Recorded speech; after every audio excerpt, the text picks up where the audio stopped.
Hello friends, welcome back to your channel Savita's Pathshala. तो इससे पहले वाले वीडियो में हम जैसे कि एक्सरसाइज 5.2 का क्वेश्चन नंबर 1 और 2 और 3 कंप्लीट कर चुके हैं। तो आज हम क्वेश्चन नंबर 4 की तरफ आगे बढ़ेंगे।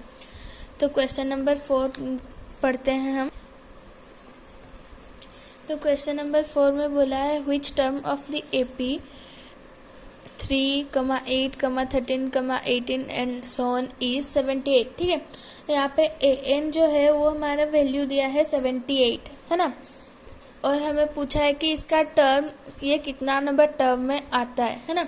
तो हमें तो पहले ये सब निकालने के लिए हमें चाहिए डी, है ना। ए चाहिए, डी चाहिए, एन चाहिए और ए एन, है ना। तो एन गिवन है, ए हमारा 3 जो फर्स्ट टर्म है ये भी गिवन है, डी हम यहाँ से माइनस करके निकालेंगे तो 8 - 3 यानी कि 5। तो डी भी गिवन है और पूछा हमें एन है। ठीक है, तो ऐसे ही हम फिर से वही लीनियर इक्वेशन वाला प्रॉब्लम बनेगा यहाँ पे। तो लिख लेते हैं, ए है हमारा 3, है ना, और डी है हमारा 8 - 3 यानी कि 5। एन हमें पूछा है और ए एन दिया है 78। ठीक है, तो ऐसे जो नंबर जब दिया होगा ना, ये ए एन समझ लेना, ये ए एन है। ठीक है, और पूछा होगा नंबर ऑफ टर्म यानी कि एन को पूछ रहा है, ये समझ लेना। ठीक, तो हम इसे सॉल्व करते हैं। फॉर्मूला डालेंगे एपी में और कुछ भी नहीं करना है, बस फॉर्मूला डालो आंसर निकालो, फॉर्मूला डालो आंसर निकालो, और कुछ इसमें एक्स्ट्रा है ही नहीं। क्यों? और ये चैप्टर में कोई भी क्वेश्चन सॉल्व करने के लिए तुम्हें सारा इस चैप्टर का जितना भी फॉर्मूला है ये तुम्हें याद होना जरूरी है। तो यहाँ पे लिख लेंगे a + n - 1 इंटू डी। तो a है हमारा 3, n है हमारा 78 प्लस n हमें पूछा है, d है हमारा 5। तो सिंप्लीफाई कर लेंगे तो 3 - 5 + 5n, तो ये 78, यहाँ पे बना -2, ये बढ़ा के आगे माइनस सिंबल है और ये पॉजिटिव में है छोटा वाला तो माइनस हो जाएगा, और बढ़ा के आगे -n है तो माइनस। ठीक है, तो ये जो 2 है इधर आएगा तो माइनस में है, इधर आएगा प्लस हो जाएगा, तो 78 + 2 बनेगा हमारा 80। ठीक है, तो 80 = 5n। तो ये 5 इधर मल्टीप्लाई हुआ है, इधर आएगा तो डिवाइड हो जाएगा, तो n = 80/5। तो इसे हम सिंप्लीफाई कर लेंगे तो बनेगा हमारा 5 × 1 = 5, बचा 3 36। ठीक है, तो n है हमारा 16। तो हमारा जो ये टर्म है ए एन जो है ये 78 16 टर्म में जाके ये आएगा। ठीक है, ये एपी को यानी कि जो एपी हमारा दिया हुआ है 3, 8, 13, 18 ये जो दिया हुआ है, इसे आगे आगे बढ़ाते बढ़ाते जाएंगे तो जो 16th टर्म में जो आएगा, है ना, जैसे ये फर्स्ट है, ये सेकंड है, ये थर्ड है, ये फोर्थ है, वैसे जो 16 नंबर टर्म होगा उसमें 78 होगा। ठीक है, तो ये हमारा क्वेश्चन नंबर 4 था। क्वेश्चन नंबर 5 चलते हैं। इसमें क्या बोला है, तो find the number of term in the following AP. ठीक है, तो यहाँ पे भी देखो वही सेम बोला है कि इसमें पूछा था इसका जो है एंड जो कितना नंबर टर्म है ये निकालना है, इसमें भी वही करना है। बस यहाँ पे बोला है कि find the number of term, बस यहाँ पे बोला था, इसके बाद भी हो सकता है, ऐसा कुछ हो सकता है, बट यहाँ पे बोला है कि यही हमारा लास्ट टर्म है, ये जो ये है ये हमारा लास्ट टर्म है, यही बस एक्स्ट्रा बोला है। तो इसे भी वही सेम मेथड में करेंगे, है ना। तो कर लेते हैं इसे भी, डिट्टो वही सेम मेथड में होगा 5। तो हमारा ए गिवन है 7, है ना। डी कैसे निकालेंगे, सेकंड वाले से फर्स्ट वाले को माइनस करके, यानी कि 13 - 7 जो होगा हमारा 6। ठीक है, और एन हमें पूछा है और एन क्या है, जो लास्ट टर्म है हमारा वही एन है। ठीक है, 205। तो इसे हम लिख लेंगे 205 = ए क्या है हमारा 7, डायरेक्ट मैं लिख रही हूँ, बार बार मैं नहीं लिख रही हूँ फॉर्मूला। ठीक है, ए + n - 1, क्योंकि n का वैल्यू पता नहीं है तो इसे n - 1 ही लिख रहे हैं, और d है हमारा 6। तो लिख लेंगे 205, सिंप्लीफाई कर लेंगे पहले, 7 - 6 + 6n, तो 205 = 1 + 6n। ठीक है, तो ये पॉजिटिव 1 है क्योंकि बड़ा के आगे पॉजिटिव साइन था, तो ये पॉजिटिव में हुआ, इधर आएगा तो नेगेटिव बन जाएगा, माइनस हो जाएगा, तो ये बचेगा 204, ये 1 इधर आकर माइनस हुआ तो 204 बचेगा। 6n, तो यहाँ पे 6 जो है n के साथ मल्टीप्लाई हुआ है, इधर आए तो डिवाइड होगा, तो लिख लेंगे n इक्वल टू 204/6, तो डिवाइड कर लेंगे।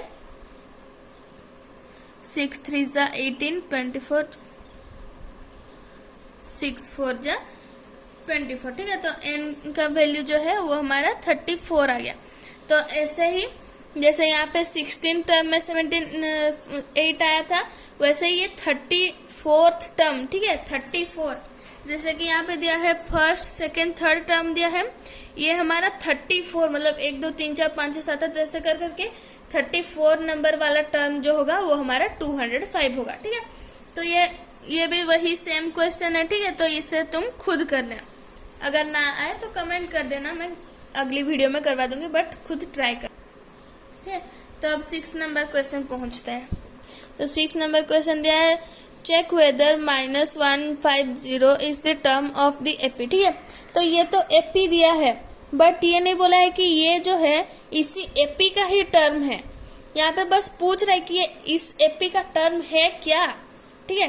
तो हम कैसे पता करेंगे, अगर देखो हम इसे फॉर्मूला में पुट करेंगे, अगर पूरा करेक्ट आंसर, मतलब एक पूरा नंबर रियल नंबर नहीं, एक नेचुरल नंबर आ रहा है कुछ, जैसे कि होल नंबर कुछ आ रहा है कि 0 आ गया, 6 आ गया, ऐसे कुछ आ रहा है, तो फिर ये हमारा इस एपी में लाई करेगा, ठीक है।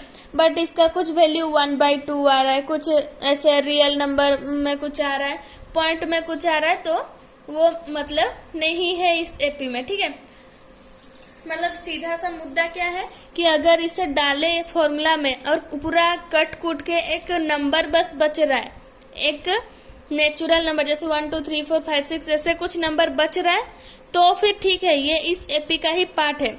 बट अगर ये पॉइंट में आ रहा है या फिर डेसिमल फॉर्म में आ रहा है, ऐसा कुछ आ रहा है, तो फिर ये इस एपी का पार्ट नहीं है, ठीक है। तो यही इसे पहले कर लेते हैं, ये है हमारा 6 नंबर, ठीक है।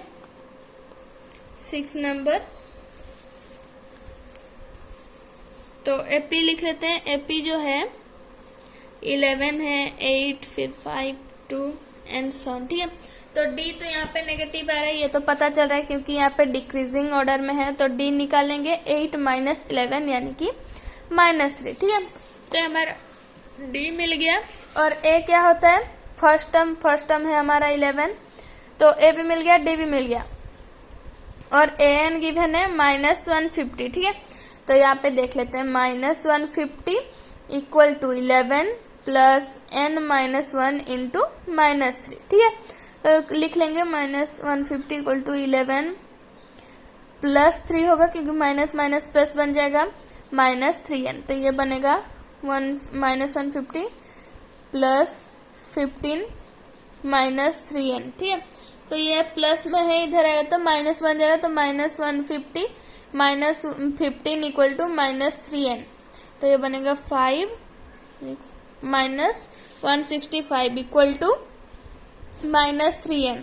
तो ये -3 यहाँ पे मल्टीप्लाई हुआ है n के साथ, इधर आएगा तो डिवाइड हो जाएगा, तो डिवाइड करके लिख लेंगे 165/-3 इक्वल टू n। तो माइनस माइनस तो कैंसिल आउट हो जाएगा, फिर इसे डिवाइड कर लेते हैं, 3 5 जा 15, 3 5 जा 15। तो n का वैल्यू देखो, एक नेचुरल नंबर आ रहा है 55 आ रहा है, ठीक है। तो इसका मतलब क्या हुआ कि ये एपी का एक पार्ट है, ठीक है।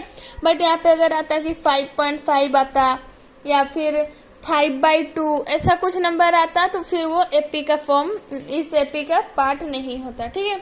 तो ये हमारा 6 नंबर भी कंप्लीट हो गया। अब करते हैं हम क्वेश्चन नंबर 7। क्वेश्चन नंबर 7 में क्या बोला है, find the 31st term of an AP whose 11th term is 38 and 16th term is 73। तो देखो यहाँ पे आ गया हमारा क्वाड्रेटिक इक्वेशन, क्वाड्रेटिक इक्वेशन है, लीनियर इक्वेशन इन 2 वेरिएबल, ठीक है। यहाँ पे क्या बोला है कि 31st टर्म जो है वो हमें ढूंढना है, बट क्लू क्या दिया है, 11th टर्म है हमारा 38, 16th टर्म है हमारा 73। तो पहले इसे लिख लेते हैं, ठीक है। हमारा क्वेश्चन नंबर 7 क्या बोला है, 11th टर्म जो है वो हमारा है 38। तो 11th टर्म को हम कैसे लिख सकते हैं, a प्लस 10d याद है, ये बताई थी फॉर्मूला कि जितना नंबर टर्म बोलागा -1 करके उसको d के साथ मल्टीप्लाई कर लेंगे तो फॉर्मूला बन जाएगा, है ना। तो ये हो गया, ये हमारा लिख लेते हैं फर्स्ट इक्वेशन, ठीक है। सेकंड में क्या बोला है, 16th टर्म जो है वो है हमारा 73, ठीक है। तो a प्लस 15d जो है वो है हमारा 73, ये हमारा इक्वेशन 2। तो इक्वेशन 1 और 2 जो है इसे हम डायरेक्टली सिंप्लीफाई कर सकते हैं ना, क्योंकि a और a कैंसिल आउट हो जाएगा। तो लिख लेंगे equation 1 into 1 equal to a plus 10d equal to 38, equation 2 into 1 equal to a plus 15d equal to 73, ठीक है। तो यहाँ पे देखो दोनों पॉजिटिव में है, मतलब कुछ कैंसिल आउट नहीं होगा। तो हमें यहाँ पे क्या करना पड़ेगा ना, साइन चेंज करेंगे, यानी कि माइनस लेंगे। तो माइनस लेंगे तो ये पॉजिटिव में था तो माइनस हो जाएगा, ये भी माइनस हो जाएगा, ये भी माइनस हो जाएगा। ये तो ए कैंसिल हो गया, ये नीचे वाला माइनस में था, ऊपर वाला प्लस में था, तो कैंसिल आउट हो गया। ऊपर है +10, नीचे है -15, हाँ यहाँ पे +10d, ये है हमारा -15d, ठीक है। तो बड़ा क्या आ गया, माइनस है तो यहाँ पे माइनस लिख लेंगे, और 10d और 15d में डिफरेंस होता है 5d का, ठीक है। और यहाँ पे देखो इसमें भी माइनस कर देंगे तो बनेगा, देखो 73 माइनस में है और 38 पॉजिटिव में है, तो यहाँ पे भी माइनस साइन आएगा। और 73 से अगर हम माइनस के 38 तो बनेगा हमारा 35, ठीक है। तो d इक्वल टू -35 बाई -5, क्योंकि ये मल्टीप्लाई हुआ था, इधर आया तो डिवाइड हो जाएगा, तो माइनस माइनस कैंसिल आउट हो जाएगा और 5 7 जा, तो d बनेगा हमारा 7, ठीक है। तो d हमारा 7 मिल गया, तो ऑटोमेटिकली हम कोई भी रखेंगे कोई भी इक्वेशन में तो हमारा a का वैल्यू भी आ जाएगा, ठीक है। बट ये तो देखो तुम्हें अब इजी लगेगा, क्योंकि हम लीनियर इक्वेशन सबसे पहले किए हैं, पूरा फंडा में क्लियर कराई थी तुम लोगों का, है ना। तो इस टाइप का अगर क्वेश्चन आए तो बस थोड़ा सा दिमाग लगा के अगर ऐसे फॉर्म कर दिए तुम इक्वेशन में, तब तो तुम इजीली कर लोगे, है ना।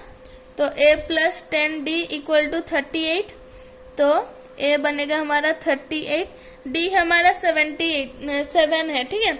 7 मल्टीप्लाई होगा 10 से तो बनेगा 70, यहाँ पे ये प्लस में है, इधर आएगा तो -70, ठीक है। तो a बना हमारा 42, -42, बड़ा क्या आ गया माइनस है तो -42, ठीक है। तो हमारा a का वैल्यू भी मिल गया, d का वैल्यू मिल गया, और हमें क्या पूछा था, हमें पूछा था 31st टर्म, तो निकाल लेंगे 31st टर्म, है ना। तो 31st टर्म के लिए हमारा फॉर्मूला क्या बनेगा, a प्लस 30d, है ना। a प्लस 30d बनेगा, a प्लस 30d, तो a का वैल्यू आया हमारा -42, और 30 इंटू हमारा d है 7, ठीक है। तो -42 प्लस, यहाँ पे प्लस में बनेगा, d हमारा पॉजिटिव में आया था, तो 7 3 21, ठीक है। तो 210 से माइनस कर देंगे 42, तो बनेगा हमारा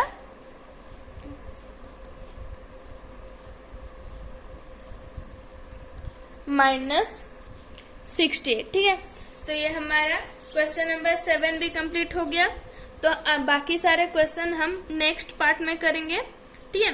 तो मिलते हैं अगली वीडियो में, तब तक के लिए goodbye and take care.